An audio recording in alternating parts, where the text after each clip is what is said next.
உங்களுக்கு சோழிங்கநல்லூர் சட்டமன்ற தொகுதியை பத்தி எவ்வளவு தெரியும்? வாங்க இன்னைக்கு வீடியோல பார்க்கலாம்.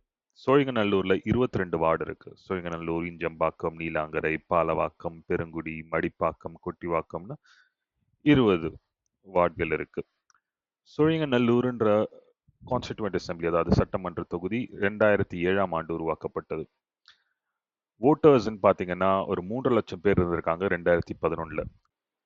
இது படிப்படியா 6.98 லட்சம் வரைக்கும் உயர்ந்திருக்கு 2021ல. இது ஏடிஎம்கேயும் சரி, டிஎம்கே ஆட்சிகள்லயும் சரி, கூவமோரம் இருந்த மக்களை ஹவுசிங் போர்டுன்ற அபார்ட்மெண்ட் காம்ப்ளெக்ஸ் நகர்த்தினதுனால இந்த இந்த உயர்வு இருந்தது. இப்ப இந்த எஸ்ஐஆர் ஸ்பெஷல் இன்டென்சிவ் ரிவிஷனுக்கு அப்புறம் இந்த 6.98 லட்சம் 5.37 குறைஞ்சிருக்கு. 2011ல கேபி கந்தன், ஏடிஎம்கேயோட கேபி கந்தன் அவர்கள் ஜெயிச்சிருக்காரு. டேர்ன் அவுட் வந்து ஒரு 67% இருந்திருக்கு. 2016லையும் 2021 சட்டமன்ற தேர்தல்களையும் அரவிந்த் ரமேஷ் டிஎம்கேல ஜெயிச்சிருக்காரு. இந்த 2 தலைவர்களுக்குமே படிப்புன்றது பெரிய அளவில் இல்லை.